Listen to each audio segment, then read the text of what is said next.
إن الحمد لله نحمده ونستعينه ونستغفره ونعوذ بالله من شرور أنفسنا ومن سيئات أعمالنا من يهده الله فلا مضل له ومن يضلله فلا هادي له ونشهد أن لا إله إلا الله وحده لا شريك له ونشهد أن محمدا عبده ورسوله أرسله بالحق بشيرا ونذيرا والسلام والصلاة على محمد وعلى آله وأصحابه أجمعين ومن تبعهم بإحسان من الأئمة والهداة والصالحين إلى يوم القيامة. أما بعد فإن أصدق الحديث كتاب الله وخير الهدي هدي محمد صلى الله عليه وسلم وشر الأمور محدثاتها وكل محدثة بدعة وكل بدعة ضلالة وكل ضلالة في النار. رب اشرح لي صدري ويسر لي امري واحلل عقدة من لساني يفقهوا قولي ربنا زدنا علما اللهم فقهنا في الدين آمین یا رب العالمین. کا جو زمانہ ہے اس کے نزول کا وہ صلح حدیبیہ اور فتح مکہ کے درمیان میں. آپ کو پتہ ہے صلح حدیبیہ کا، ٹھیک ہے، صلح حدیبیہ جب مسلمان عمرہ کرنے گئے تھے اور نبی صلی اللہ علیہ وسلم نے خواب دیکھا تھا سورہ فتح کے اندر جس کا پوری ڈیٹیل آتی ہے. تو پھر کیا ہوا تھا کہ مشرکین مکہ نے روک دیا حدیبیہ کے مقام پر، ان کو عمرہ کرنے نہیں جانے دیا، اور وہاں پر ایک ایگریمنٹ لکھا گیا جس کو صلح حدیبیہ کہتے ہیں. شروع سے اپنی اسلامیات کی کتابوں میں یہ نام سنتے آئے، صلح حدیبیہ صلح حدیبیہ، ٹھیک ہے. اب ہوا یہ ایونچولی کہ مشرکین مکہ نے صلح حدیبیہ کا جو معاہدہ تھا اس کو اعلانیہ تو نہیں توڑا، لیکن اس کے بیچ میں انہوں نے جو منع کیا گیا تھا کہ سازشیں نہیں کرنی، وہ سازشیں بھی چلتی رہیں ان کی. اور اس کے ساتھ ساتھ وہ جو آپ لوگوں کو یاد ہوگا کہ ابو جندل جو تھے، جو پہنچے تھے، جو سہیل بن عمرو کے بیٹے تھے، اور وہ وہاں پہنچ گئے، ان کو چینز میں وہ جکڑا ہوا تھا اور وہ بڑے مصیبتوں سے اور آ کے انہوں نے نبی صلی اللہ علیہ وسلم سے کہا کہ مجھے بچا لے ان سے.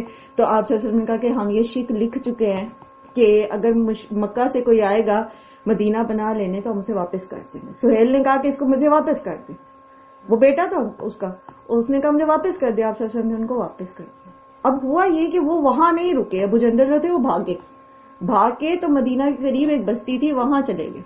وہاں جا کے پھر ہوتا یہ تھا کہ اب جو لوگ مسلمان ہوئے مکہ میں اور ان کو پتا تھا کہ مدینہ میں ابھی ان کو پناہ نہیں مل سکتی سرکاری طور پر، سیاسی طور پر، کیونکہ یہ معاہدہ لکھا ہوا ہے. اب وہ کیا کرتے تھے، مدینہ جانے کے بجائے، حضرت محمد صلی اللہ علیہ وسلم کے پاس جانے کے بجائے وہ چلے جاتے تھے ابو جندل کے پاس.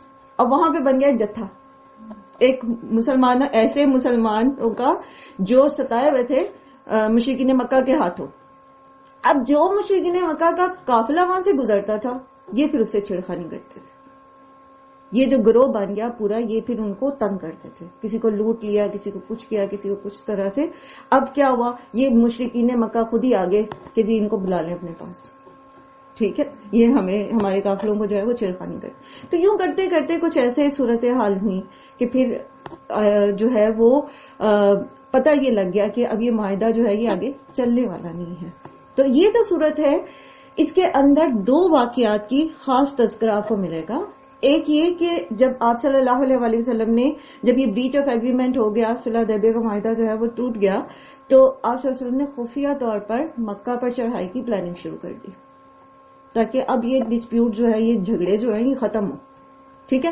لیکن یہ بڑی ہی خفیہ پلاننگ تھی، بڑی خفیہ، اتنی کہ آپ صلی اللہ علیہ وسلم نے دعا کی کہ اللہ تعالیٰ کسی بھی طرح نہ مشرکین مکہ کو ہمارے پلان کا پتہ نہ چلے، ہماری اس منصوبہ بندی کا پتہ نہ چلے. میں پیزے کے بیٹھ سے تو اب ہوا کچھ اس طرح سے. پہلے میں آپ کے سامنے اس کا بیک گراؤنڈ رکھتی ہوں، پھر میں آیات پڑھوں گی، پھر زیادہ اچھے سے آپ کو کلیئر ہو جائے گی بات. ایک صحابی تھے، ان کا نام تھا حاتب بن ابو بلتع عین ہا کے ساتھ. انہوں نے مکہ سے ہجرت کی تھی مدینہ. ان کے بیوی بچے جو تھے وہ مکہ میں تھے، اور پھر وہ بدر میں بھی شامل ہوئے، اور بدر میں بھی انہوں نے بہت بہادری کے جوہر دکھائے، یعنی وہ ایک بدری صحابی تھے. اب جب، اور پھر سیکنڈلی یہ کہ وہ قریشی نہیں تھے، وہ مقامی نہیں تھے، وہاں کے قریش کے لوگ نہیں. ابو بلدہ وہ جو تھے، حاتب جو تھے رضی اللہ عنہ، وہ قریشی نہیں تھے.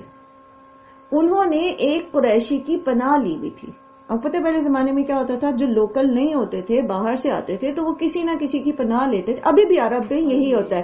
اقامہ جو وہ دیتے ہیں وہ کیا ہوتا ہے، بیسیکلی وہ جو ایک عرب ہوتا ہے وہ پناہ دے دیتا ہے ایک خارجی کو. تو ابھی بھی ان کے ہاں یہ کسٹم جو ہے یہ چل رہا ہے.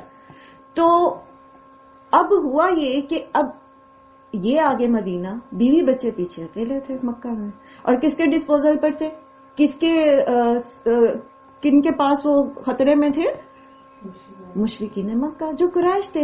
اور ان کے بیوی بچے وہاں کے مقامی قبیلے کے نہیں تھے. یعنی ایک جو قبائلی تحفظ حاصل ہوتا ہے کسی کو، اور آپ کو پتہ ہے کہ پہلے زمانے میں قبائلی جو نظام تھا وہ بہت سٹرونگ تھا. نبی صلی اللہ علیہ وآلہ وسلم کا اپنا قبیلہ بنو ہاشم، کتنے زیادہ اس میں سے مسلمان نہیں تھے، لیکن انہوں نے نبی صلی اللہ علیہ وسلم کا ساتھ دیا تھا. کب؟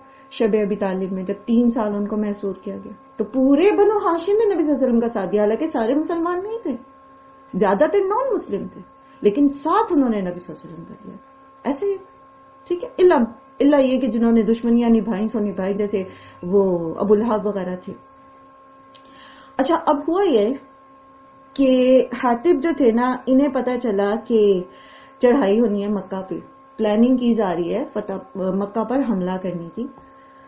انہوں نے اپنے طور پر اپنے بیوی بچوں کو سیکیور کرنے کی کوشش کی، اور ایک خط لکھا قریش کے نام، اور ان کو بتانا چاہا کہ یہاں پر یہ پلان ہو رہا ہے.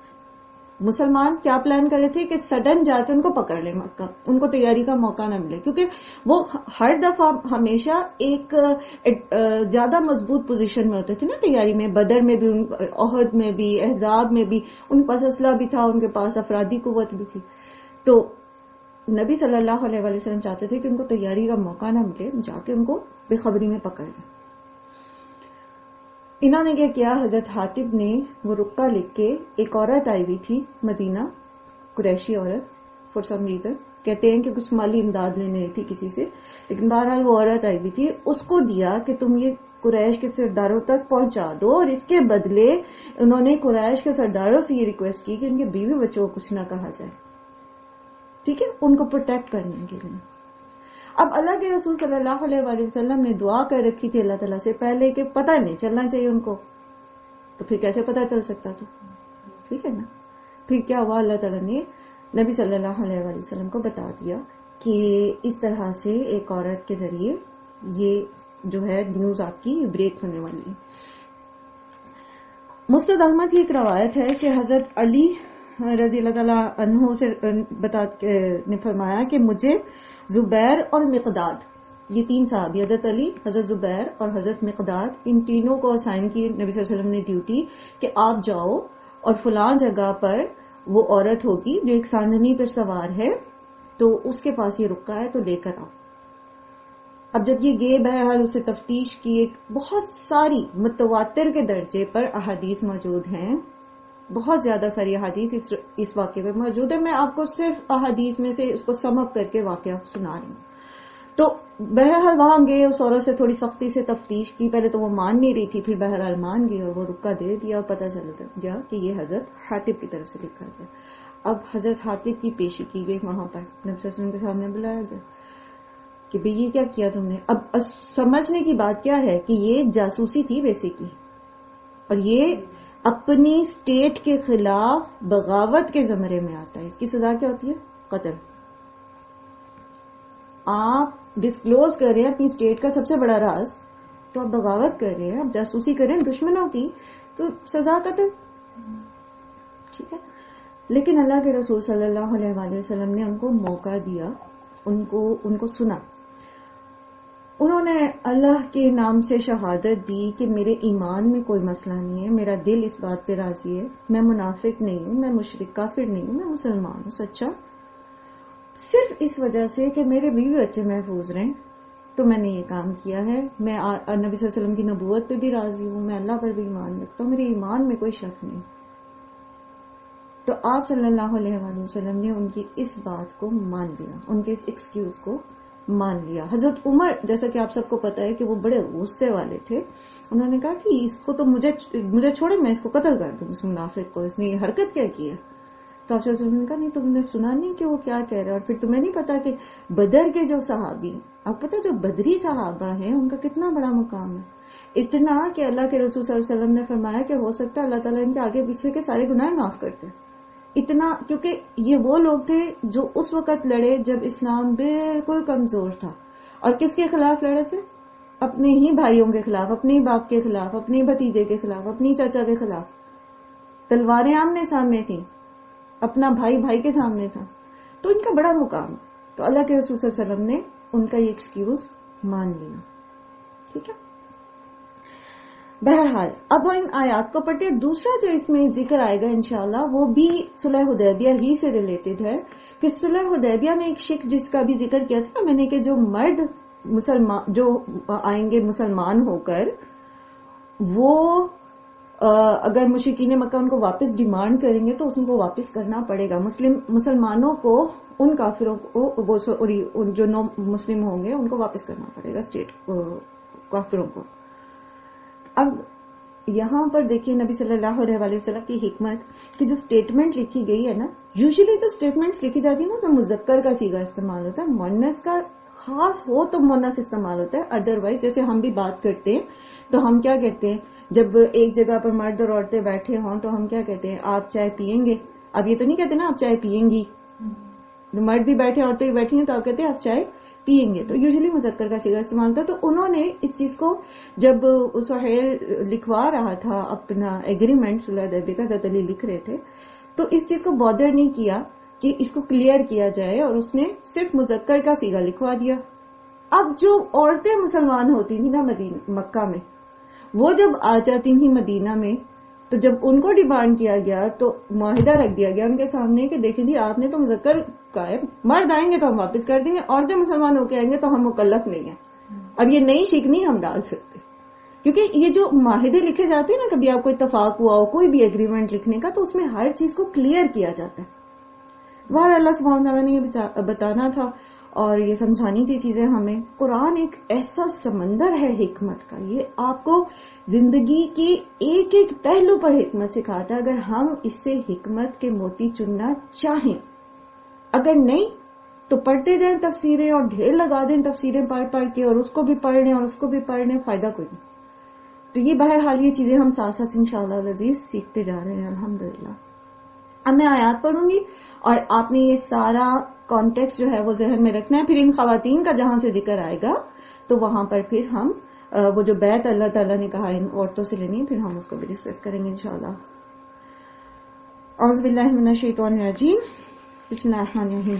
یا ایھا الذین آمنوا، اے لوگو جو ایمان لائے ہو. اچھا آن لائن میرے ساتھ جو لوگ ہیں میں آپ سے پوچھنا چاہوں گی، جب اللہ تعالیٰ یہ کہتے ہیں یا ایھا الذین آمنوا تو پھر کیا کرنا ہے ہم نے؟ آپ نے نہیں بولنا عائشہ. جی جی جی امینہ.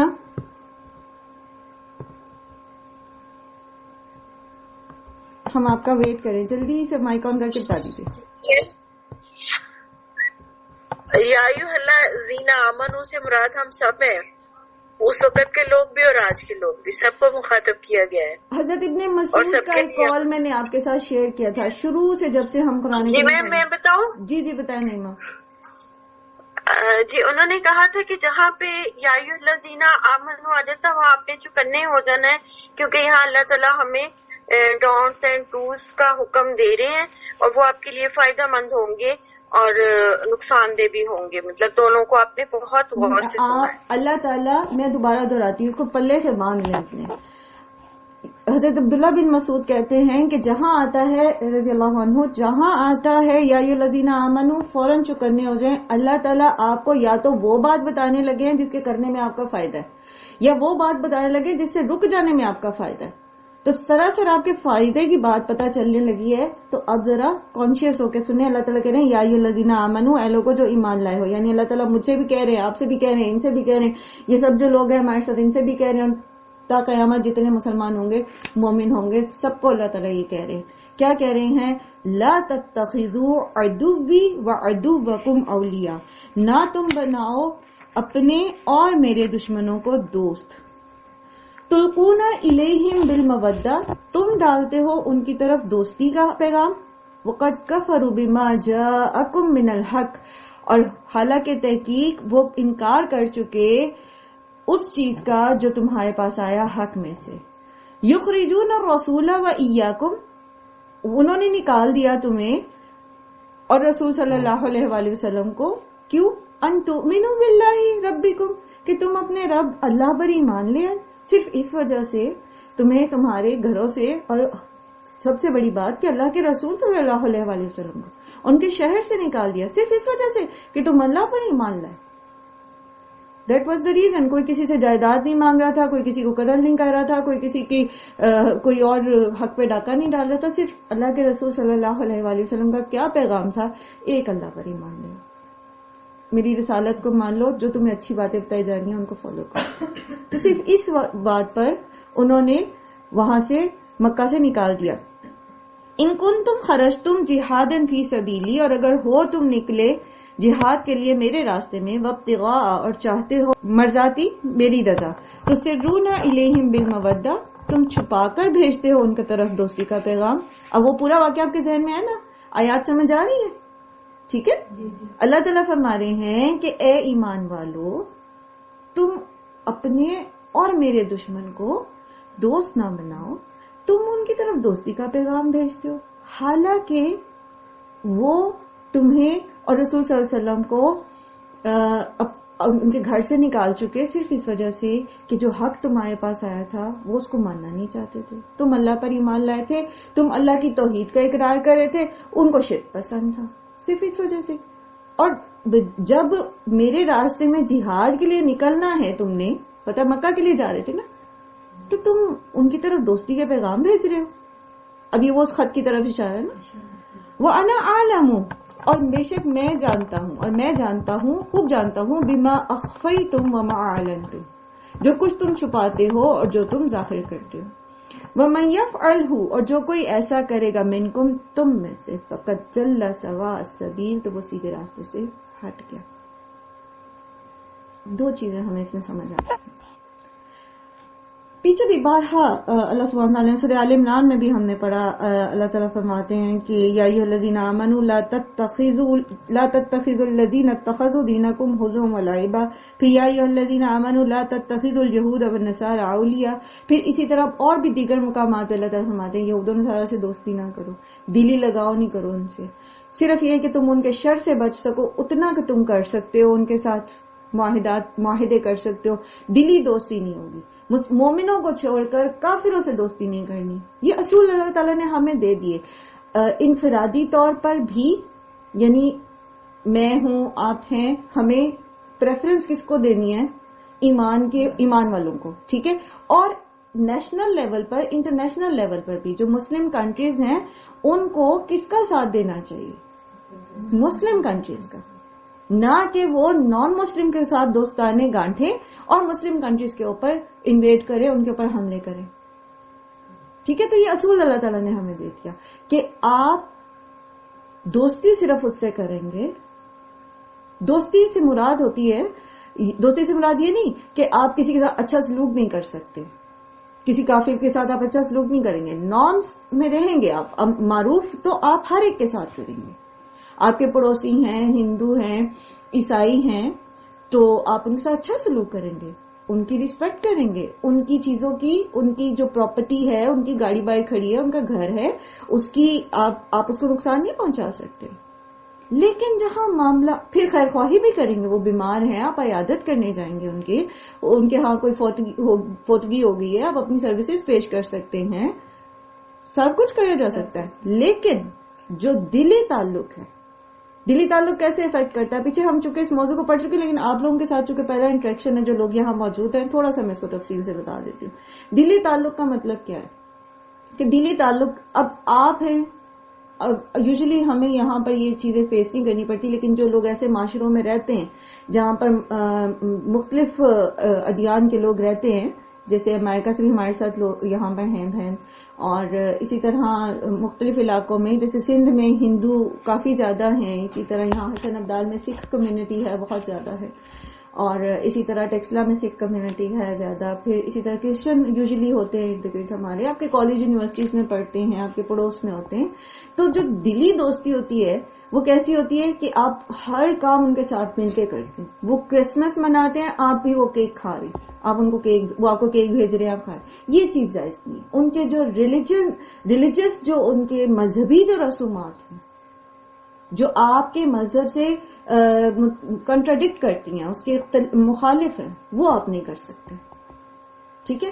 اور جب اس طرح کا دوستانہ ہو جائے کہ ہمیں پرواہ نہ ہو کہ اب ہم ہندو ہیں، ہماری کلاس والے، تو ہم اس کے ساتھ مل کے دیوالی منا رہے ہیں اور وہ ہولی منا رہے ہیں اور جو بھی اس طرح کی چیزیں ہوتی ہیں وہ ہم کر رہے ہیں، تو وہ چیز پھر الٹیمیٹلی انسان کو کہاں لے جاتی ہے؟ اپنے دین سے دور. ٹھیک ہے، اپنے عقیدے سے دور.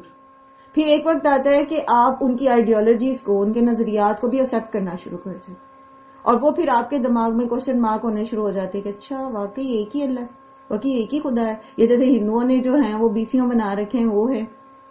اچھا نہیں ایسا نہیں ہے. اچھا پھر کرسچن جو ہے وہ جو تثلیث پہ، ٹرینٹی پہ یقین رکھتے ہیں، کیا وہ صحیح ہے؟ تو انسان پھر اپنے عقیدے پر پختہ نہیں رہتا، کیونکہ ہے تو انسان ہی نا. کہیں پر بھی شیطان اور کسی بھی چیز سے جو ہے وہ افیکٹ ہو سکتا ہے. تو یہ جو اچھا یہاں پر ایک میسج آیا کہ فروا جو ہیں وہ شارجہ سے ہے. ہاں جی، اور شارجہ میں بھی مکس کمیونٹی رہتی ہے. پتہ ہے جو یہ یو اے ای ہے، یہاں پہ بہت سارے ممالک سے لوگ آتے ہیں، کام کرتے ہیں. اوکے، تو بات یہ ہے کہ اب ہمیں یہ بتا دیا گیا. اچھا دوستی کس سے کی جائے گی یہ بھی پتا چل گیا. اچھا اب یہ بتائیے پھر دشمنی کس سے کی جائے گی؟ دشمنی کس سے کی جائے گی؟ جو اللہ کا دشمن ہے اس سے ہماری دشمنی. اس سے کیا پتا چلتا ہے کہ ہماری زندگی کی دوستیاں اور دشمنیاں ہماری فلسفی پہ ڈیپینڈ نہیں کرنی چاہیے. مجھے ایک خاتون ہے، مثال کے طور پر کوئی اے بی سی ڈی خاتون ہے، مجھے ان کی کوئی بات بہت بری لگتی، بہت ہی مجھے زج کرتی. کوئی ان کا سٹائل ہے، بہت ہی مختلف لوگوں کی مختلف ہیبٹس ہوتی ہیں جو آپ کو پسند نہیں ہوتی، لیکن بہت اچھی مسلمان ہے، نماز بہت اچھی پڑھتی ہیں، قرآن بہت اچھا سکھاتی ہیں یا اچھی پڑھتی ہیں، یا ان کی قرات بہت اچھی ہے. اب مجھے ایک میرا مائنڈ سیٹ ہے کہ مجھے یہ اچھی نہیں لگتی، اور ایک میرے پاس وہ اسکیل ہے، وہ کرائٹیریا ہے، وہ کسوٹی ہے کہ مجھے کس سے محبت کرنی ہے اور کس سے نفرت کرنی ہے. تو میری محبت اس کرائٹیریا پر پھر اس خاتون کے کھاتے میں جاتی ہے. اور تو مجھے پسند نہیں، لیکن مجھے ان سے محبت ہونی چاہیے کیونکہ وہ اللہ کے لیے، کیونکہ اللہ تعالیٰ کو ان سے محبت ہے، وہ اللہ کے دین کا کام ہے. سمجھے؟ اسی طرح وہ مجھے بہت بری لگتی ہے. ایک خاتون ہے، وہ مجھے بہت اچھی لگتی ہیں، بڑی خوبصورت ہیں، بڑا مطلب ان کی جو بھی بات ہے، اخلاقیات بڑے اچھے ہیں، یہ ہے وہ ہے، مجھے بڑی پسند ہے. لیکن چونکہ وہ اللہ کی دشمن ہے، مثال کے طور پر احمدی کمیونٹی لے لیجیے، احمدیہ کمیونٹی، قادیانی جو ہوتے ہیں وہ بہت اخلاق والے لوگ ہوتے ہیں، بہت ہی اچھے اخلاق کے لوگ ہوتے ہیں، اتنے پیار سے بولتے ہیں آپ سے، اتنے اس میں کہ آپ گرویدہ ہو جائیں گے. لیکن چونکہ ہمیں پتا ہے کہ یہ جان بوجھ کر عقیدہ ختم رسالت کے اوپر قدغن لگائے ہوئے ہیں، اور یہ مسلمان کہتے ہیں اپنے آپ کو، جبکہ یہ منافق ہے، مسلمان ہے ہی نہیں. وہ اللہ سے دشمنی کریں تو میری بھی دشمنی، چاہے مجھے کتنی پسند. تو یہ اصول ہے. اب یہ اصول ہر جگہ لگے گا. آپ کے پڑوسی ہیں، آپ کو کرتے ہیں تنگ، ان کے بچے آپ کی چھت پہ چیزیں پھینکتے ہیں، ان کے بچے اس وقت کرکٹ کھیلتے ہیں جس وقت آپ کے سونے کا ٹائم ہے، آپ کو بالکل پسند نہیں، لیکن وہ بیمار ہے تو آپ کیا کریں گے؟ ان کی عادت کریں گے، کیونکہ یہ اللہ تعالیٰ کو پسند ہے کہ آپ عادت کرنے جائیں. آپ ان کی ہیلپ کریں گے، آپ ان کے لیے ایفرٹ کریں گے، یہ اللہ کو پسند ہے. سمجھ آ رہی ہے بات؟ دوسری طرف وہی مثال لے لیجئے، آپ کو بہت پسند ہے اپنی ہمسائی، لیکن وہ آپ کو اس کی کوکنگ بہت پسند ہے، بہت لذیذ کھانے پکاتی ہیں، لیکن آپ کو یہی نہیں پتا کہ اب چونکہ یہ کرسچن ہے تو اس نے جو پکایا ہے اس میں کوئی حرام انگریڈینٹ تو نہیں ڈال دیا. تو نہیں کھائیں گے، چاہے آپ کو کتنا ہی پسند، چاہے وہ کتنے ہی پیار سے آپ کو دے رہی، چاہے کتنے ہی آپ اس کو گلے لگا رہے، ہم نہیں کھائیں گے. تو اللہ کو نہیں پسند، اس میں حرام کا شبہ. تو زندگی ڈیفائن ہو گئی نا آپ کی، ہر معاملے میں کلیئر ہو گیا نا، مجھے کیا کرنا ہے، مجھے کیا نہیں کرنا. جو میرے اللہ کو پسند ہے وہ مجھے کرنا ہے، جو میرے اللہ کو نہیں پسند ہے مجھے نہیں کرنا، چاہے وہ ہمارا کھانا ہے، چاہے وہ ہمارا پہننا اوڑھنا ہے، چاہے وہ ہمارا معاملات ہے، ہمارے لوگوں کے ساتھ ہمارے معاملات ہے، رویے ہے نا. اب ماشاءاللہ یہ 28واں پارہ پڑھ رہے ہیں اور پورے قرآن میں جو فلسفی ہم پڑھ کے آئے نا وہ یہ کہ انٹل انلیس دین کا معاملہ نہیں آ جاتا، آپ کے دین کو کوئی نقصان یا بڑے پیمانے پہ کوئی شر کوئی فساد پھیلنے کا ڈر نہیں ہے، آپ معاف کرتے رہیں، معاف کر. کوئی بھی رشتہ دار ہے، کوئی بھی، جیسے صلہ رحمی کی بات کر رہے تھے، اللہ کے رسول صلی اللہ علیہ وسلم نے قرآن کریم میں اللہ سبحانہ وتعالیٰ نے فاسقین کی نشانی بتائی سورہ بقرہ میں کہ وَيَقْطَعُونَ مَا أَمَرَ اللَّهُ بِهِ أَن يُوصَلَ، اللہ تعالیٰ نے جو جوڑنے کا حکم دیا اس کو کاٹتے. جو لوگ قرآن پڑھ کے بھی ہدایت نہیں پاتے وہ فاسق ہوتے ہیں، اور فاسق کون لوگ ہوتے ہیں؟ ان کی ایک نشانی یہ بتائی کہ وہ رشتوں کو توڑتے. ہم کہتے ہیں نا اتنا پڑھتے ہیں ہم، قرآن بھی پڑھتے ہیں، یہ بھی پڑھتے ہیں، وہ پڑھتے ہیں، ہدایت نہیں مل رہی، نماز ہی نہیں باقاعدہ ہوتی. بندہ کہتا ہے نا کہ میں تو بڑا دل ہے 5 وقت کی نماز ہی نہیں میری پوری ہو رہی، میں بڑا دل ہے میں تہجد پڑھنے میں وہی نہیں کر پا رہی، پتہ نہیں کیا بات ہے. تو وہ پتہ نہیں کیا بات پیچھے یہ ہوتی ہے کہ ہم کوئی ایسا گناہ کر رہے ہوتے ہیں کہ ہمیں ہدایت نہیں مل رہی ہوتی اس پرٹیکولر نیکی کے لیے. اوکے، میں بات یہ کہی تھی کہ ڈیفائن کیسے ہوا ہمارے لیے کہ اللہ تعالیٰ نے یہ بتا دیا کہ صلہ رحمی کرنی ہے، قطع رحمی نہیں کرنی. مجھے بڑا غصہ اپنی دیر بنانی پہ. ابھی میرے پاس ایک بہت طویل میسج آیا ہوا تھا، ایک بہت طویل، وہ جٹھانی پہ جو شکوے گلے اور پریشانیاں تھیں، لیکن لبے لباب اس کا یہی تھا، اس نے مجھے یہ کہہ دیا، اس نے میرے بچوں کو یہ کہہ دیا، میرے بچوں کا یہ ہو گیا، اس کا یہ ہو گیا، مطلب نتھنگ ایلس. اللہ تعالیٰ کے رسول صلی اللہ علیہ وسلم نے آپ کو صاف بتا دیا کہ صلہ رحمی یہ نہیں ہے کہ کوئی تمہارے ساتھ اچھا کرے تو تم کرو، تم اس کے ساتھ اچھا کرو. صلہ رحمی یہ ہے کہ کوئی تمہارے ساتھ برا کرے تو تم اس کے ساتھ اچھا کرو. اب اللہ تعالیٰ چاہتے ہیں آپ صلہ رحمی کریں، آپ کو بہت برا لگتا ہے وہ بندہ، تو پھر ہمیں کیا کرنا ہے؟ جو اللہ کو پسند ہے. دس از ویل ڈیفائنڈ. ایک کوشچن پوچھوں، مطلب یہ تو کہہ رہے ہیں کہ صلہ رحمی صرف اپنے قریبی رشتہ داروں سے ہوتی ہے، غیر لوگوں سے نہیں. جیسے دیورانی ہے وہ میرے خون کا رشتہ نہیں ہے، اس کے ساتھ مجھے صلہ رحمی کرنے کی ضرورت نہیں، یہ تو بہت بڑی غلط فہمی ہے. دیکھیں، رشتوں کو، قرابت داریوں کو سمجھنے کے لیے ایک ہم چارٹ وہ بنواتے ہوتے ہیں، فگر بنواتے ہوتے ہیں. سب سے بیچ میں جو سرکل ہے نا اس میں ہے آپ، لائک مردوں کے لیے ہے نا، مرد کا وام ہے تو اس حساب سے آپ دیکھیں گے. آپ ہیں لائک مرد ہے، اس کی بیوی ہے، اس کے بچے، اس کے ماں باپ رشتہ دار نہیں ہوتے، یاد رکھیے، ان کو بھی رشتہ دار نہیں سمجھنا، رائٹ. وہ آپ ہیں. دس از دا انر سرکل. اور اس کے بعد آؤٹر سرکل بنے گا. جو آؤٹر سرکل ہے اس کے اندر آ جائے گا آپ کے سبلنگس، آپ کے بہن بھائی. ٹھیک ہے، آپ کے بہن بھائی ہیں تو فیملی، ایکسٹینڈیڈ فیملی میں ساتھ ہی کون آ جائے گا؟ آپ کی بیوی کے بہن بھائی. ان ادر ورڈز آپ کے شوہر کے بہن بھائی، رائٹ. اب اگر آپ کے شوہر کا بھائی میرڈ ہے تو کیا اس کی فیملی اس سے الگ ہے؟ تو پھر یہ کسی نے مجھے بتایا کہ یہ اس طرح نہیں ہوتا، میں نے اس لیے کنفرم کرنے کے لیے نہیں، یہ تو پھر غلط بتا رہی ہوں. جی بالکل، یہ فیملی ہی تو آپ کے ریلیشنز بنائے گی. آگے پھر بتیجے کہاں سے آنے ہیں؟ اگر آپ اس کی بیوی کو ایکسپٹ نہیں کرے تو پھر آپ کے شوہر کے بتیجے کہاں سے آنے؟ تو اللہ سبحانہ و تعالیٰ نے، یاد رکھیے قرآن کریم میں اللہ تعالیٰ نے نسبی اور سحری رشتے، نسب کا رشتہ کون سا ہوتا ہے؟ جو خون کا رشتہ ہے، آپ کے اپنے سگے بہن بھائی، اور سحری رشتے ہوتے ہیں جو آپ کے سسرال کے رشتے ہوتے ہیں. یہ اللہ تعالیٰ نے بنائے ہیں. ٹھیک ہے، تو صلہ رحمی ان سب کے ساتھ، اور صرف یہ ایک سرکل نہیں، یہ آپ کا جو قرابت داری ہے نا، یہ فرسٹ سرکل ہے، آپ کے اپنے بہن بھائی، آپ کے شوہر کے بہن بھائی. دین اس کے بعد ایک اور سرکل آتا ہے جس میں آپ کے شوہر کے چچا تایا پھوپھی خالہ ماموں اور آپ کے چچا تایا پھوپھی خالہ ماموں. اینڈ دین ایک اور سرکل، 10 پشتوں تک قرابت داری چلتی ہے. ہمیں تو اپنے دادا کا نام نہیں پتا ہوتا، 10 پشتوں تک قرابت داری چلتی ہے. ہمیں پتہ ہی نہیں، ہمیں پتہ اپنی ایکسٹینڈیڈ فیملیز کا. دین تو اب کوئی ملنا ہی نہیں چاہتا, فون اٹھاتے ہی نہیں ہیں, کرتے ہیں. چلے یہ ادھر موضوع میں نے چھیڑ دیا نا, تو پھر ہماری آیات رہ جائیں گی. پھر انشاءاللہ جب صلہ رحمی کا ٹاپک آئے گا پھر انشاءاللہ اس کے اوپر بات کریں گے انشاءاللہ. اچھا جی, تو بات ہم یہ کر رہے تھے کہ جو ہمارے پاس اصول بن گیا ہے وہ یہ بن گیا ہے کہ جو اللہ چاہتا ہے, جو اللہ کو پسند ہے وہ ہم کریں گے. جو اللہ کا دوست وہ میرا دوست, چاہے مجھے اچھا نہ لگتا ہو. جو اللہ کا دشمن وہ میرا دشمن, چاہے وہ مجھے کتنی اس سے محبت, کتنا ہی میرا اپنا ہو. اسی اصول کی طرف اللہ تعالیٰ آگے آپ کو لے کے آ رہے ہیں.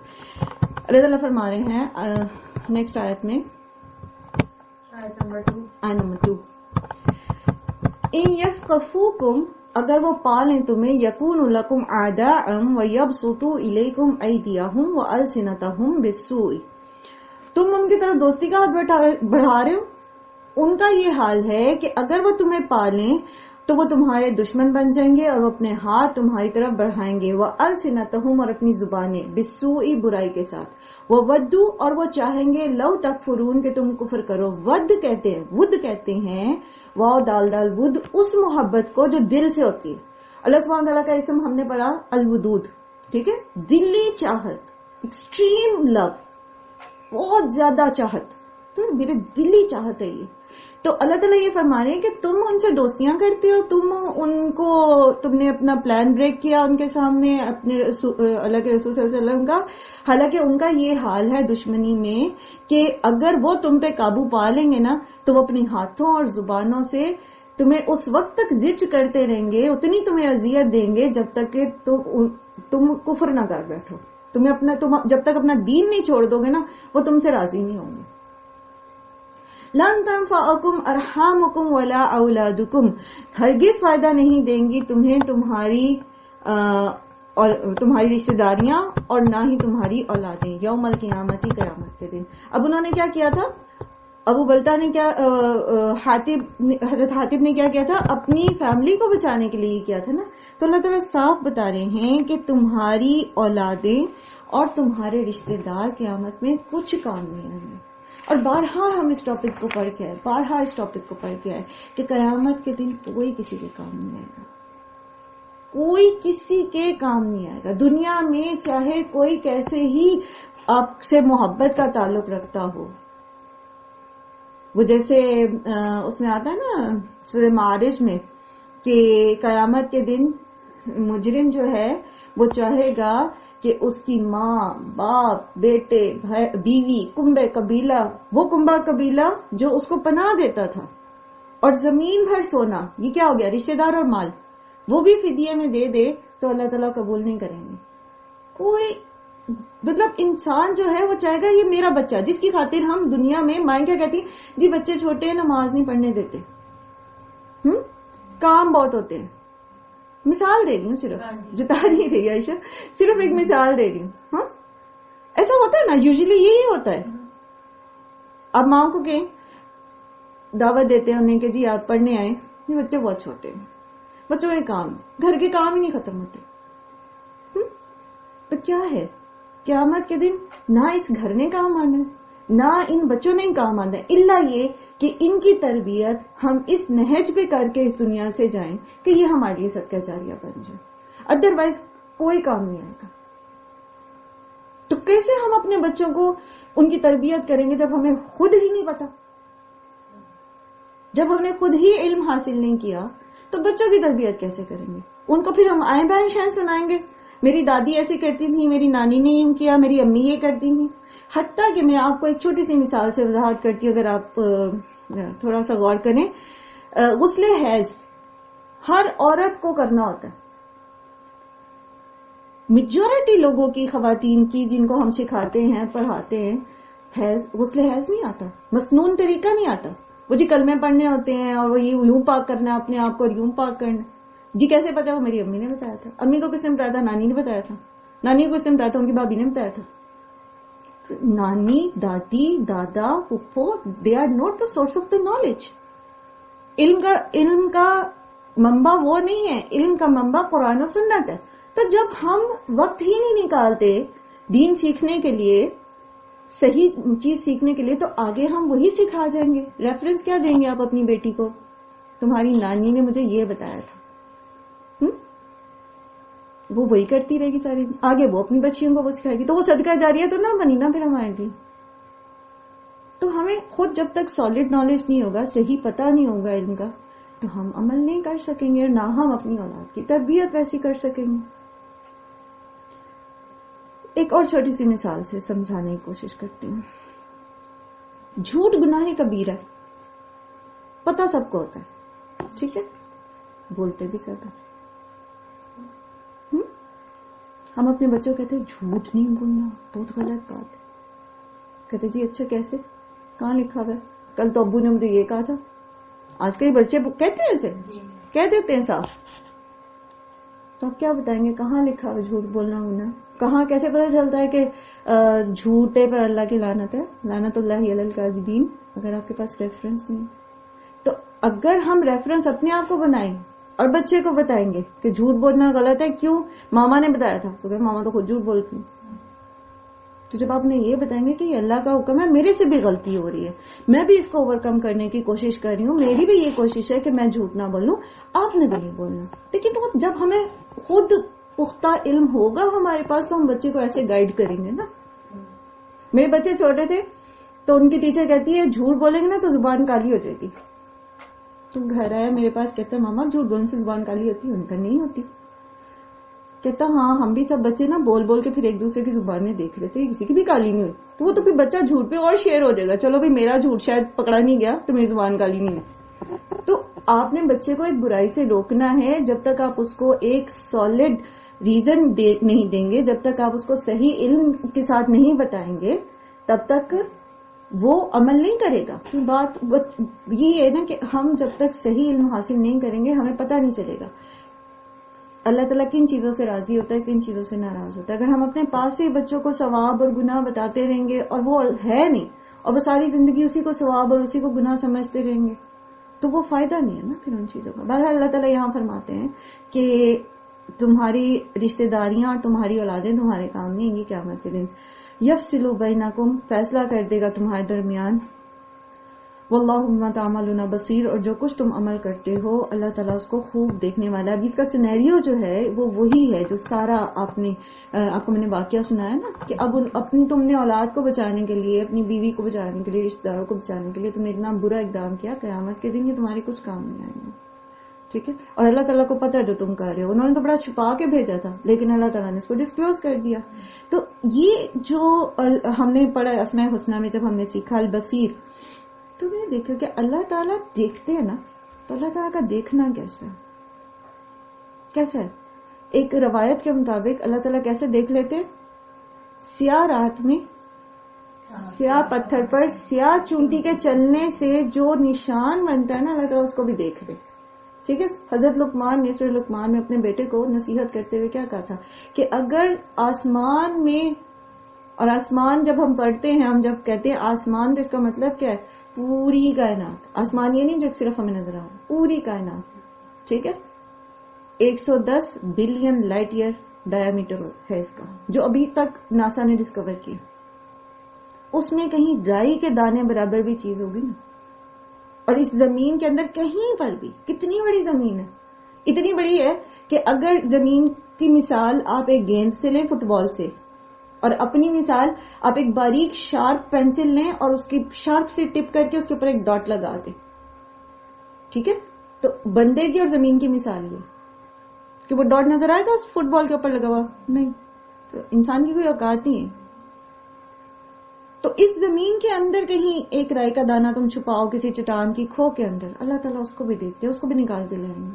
تو جب ہمیں یہ پتا ہوتا ہے نا کہ واللہ بما تعملون بصیر, اور اللہ سبحانہ تعالیٰ ایسے مجھے دیکھ رہے ہیں 24/7, سوتے میں سو رہا ہوں, میں جاگ رہا ہوں, میں کوئی کام کر رہا ہوں, میں اکیلا ہوں, تنہائی میں ہوں, چھپا ہوں, but Allah is watching me, اللہ مجھے دیکھ رہا ہے. تو پھر کیا ہوتا ہے, سب سے پہلا کام کیا ہوتا ہے, بندہ اپنی تنہائی میں بھی گناہوں سے بچتا ہے. ٹھیک ہے نا, اللہ کا خوف ہوتا ہے. اور پھر جب ہم علیم کو پڑھتے ہیں تو پھر کیا پتہ چلتا ہے کہ اللہ تعالیٰ تو جانتے ہیں, وہ تو علیم بذات الصدور ہے, وہ میرے دل کے اندر جو کھوٹ کپٹ چل رہی ہے, اوپر سے تو میں بہت مسکرا کے مل رہی ہوں جو کوئی بھی بیٹھی ہے میرے سامنے, اور مجھے جتنی جلن اور کڑن اور حسد اور بغض میرے دل کے اندر بھرا ہوا ہے, اوہ ہو اللہ تعالیٰ کو تو وہ بھی پتہ ہے. اور ایک اصول یاد رکھے گا, ایک اصول معاملہ، یہ میں ریپیٹڈلی یہ باتیں جو آن لائن میرے ساتھ ہیں ان کو ازبر ہو چکی ہوں گی، کیونکہ یہ اصول ہیں.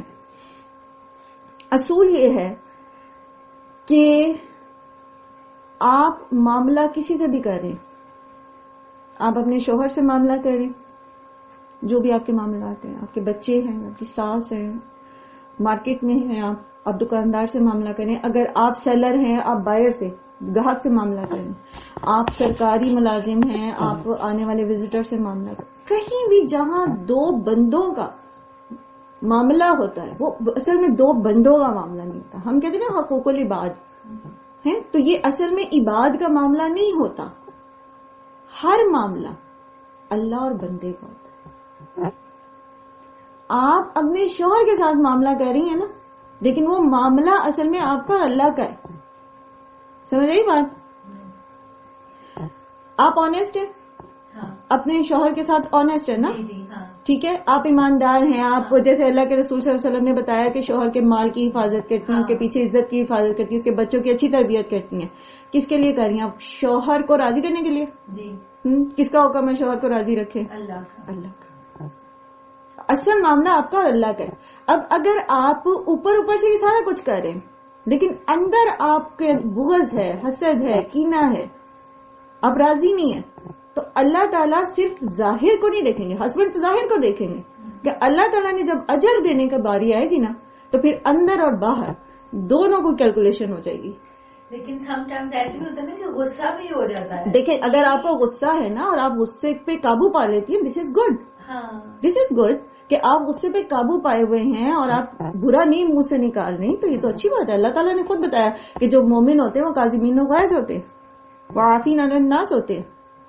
ٹھیک ہے نا، وہ تو لوگوں کو معاف کرنے والے ہوتے ہیں، وہ غصے پہ قابو پانے والے ہوتے ہیں. تو یہ تو پھر بہت اچھی بات ہے. اور اس میں اگر آپ یہ دیکھیں کہ آپ نے اللہ کو راضی رکھنے کے لیے اپنے منہ کو بند کر دیا. کہہ سکتی تھی آپ، وہ جسے کہتے نا میرا دل کرتا تھا کہ میں اس کو منہ توڑ جواب دوں، لیکن میں چپ رہی.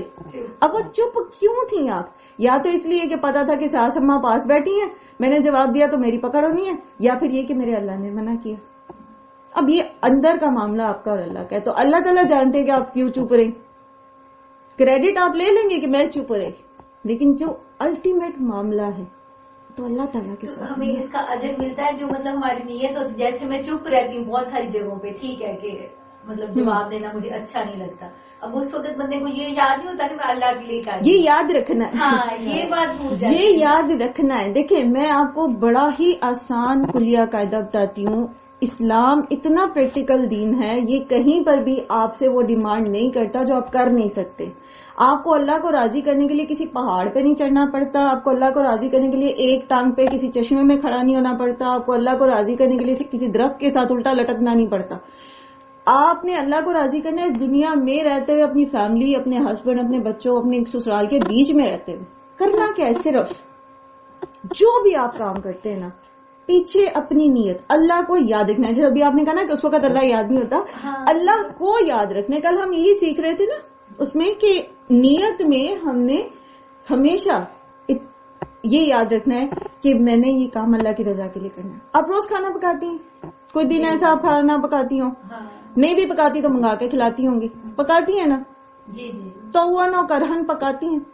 نیت یہ کریں کہ چونکہ اللہ تعالیٰ کو پسند ہے کھانا پکانا، کھانا کھلانا جنت میں لے جانے والے کاموں میں سے ہے، تو آپ اپنے بچوں کو بھی کھلائیں گے نا آپ کو ثواب ہوگا. وہ جیسے اللہ مطلب یہ عادت ہم کیسے بنائیں گے؟ اللہ مطلب بعض چیزوں میں ہمیں یاد ہوتا ہے کہ اللہ کے لیے کریں، لیکن سم ٹائم ذہن سے نکل قرآن کہ ہم اللہ کے لیے کریں. قرآن وہ حبل اللہ ہے، وہ اللہ کی رسی ہے، وہ کنیکشن ہے اللہ کا کہ جب آپ ڈیلی اس کو سمجھتے ہیں، ڈیلی اس کا تھوڑا تھوڑا حصہ لیتے ہیں.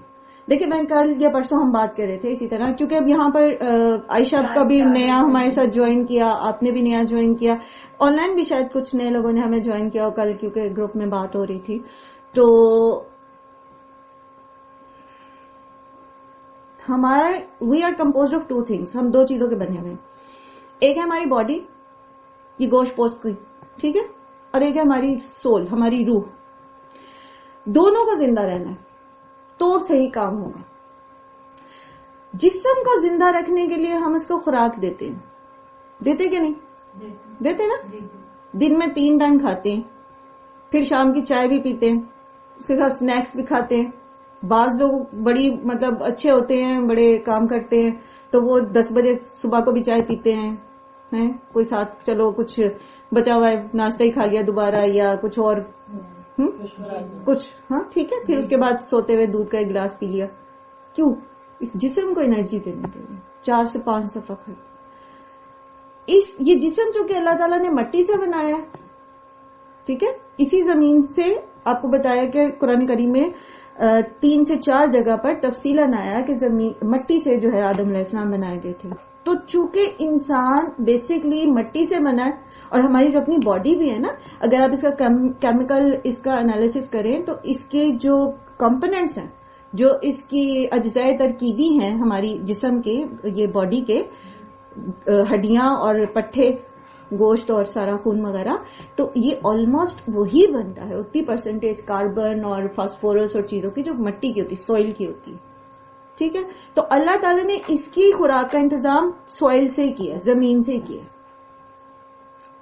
آپ بے شک گوشت کھائیں, لیکن گوشت جو جانور آپ جن کا گوشت کھاتے ہیں وہ کس پہ پلتے ہیں؟ اسی زمین سے نکلی ہوئی خوراک پہ. تو اللہ نے اس کا انتظام زمین پہ کیا. دوسری چیز ہے ہماری روح. روح کی نسبت کس کی طرف ہے؟ اللہ کی طرف. ٹھیک ہے, اللہ تعالیٰ نے فرشتوں کو جب سجدے کا حکم دیا تھا آدم علیہ السلام کے لیے, تو کیا کہا تھا فرشتوں سے کہ میں نے اپنے ہاتھوں سے اس کو بنایا ہے, اور جب میں اپنی روح سے اس میں پھونک دوں تو تم اس کے, اور میں اس کو درست بنا دوں تو تم اس کے لیے سجدہ کرنا. ایک آیت کا مفہوم میں نے آپ کو بتایا. تو روح اوپر سے آئی ہے, تو اس کی خوراک بھی اوپر سے آئی ہے, اور وہ کیا ہے؟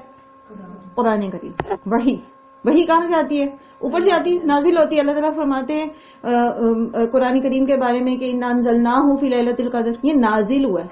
ٹھیک ہے, وَلَقَدْ نَزَّلْنَا الْقُرْآنَ لِلذِّكْرِ, یہ نازل ہوا ہے, اوپر سے آیا. تو روح کو زندہ رکھنے کے لیے جو آپ بات کی تھی نا کہ ہم کیسے اپنے آپ کے اندر یہ ہیبٹ ڈیولپ کریں کہ ہمیں ہر وقت اللہ ہی یاد رہے.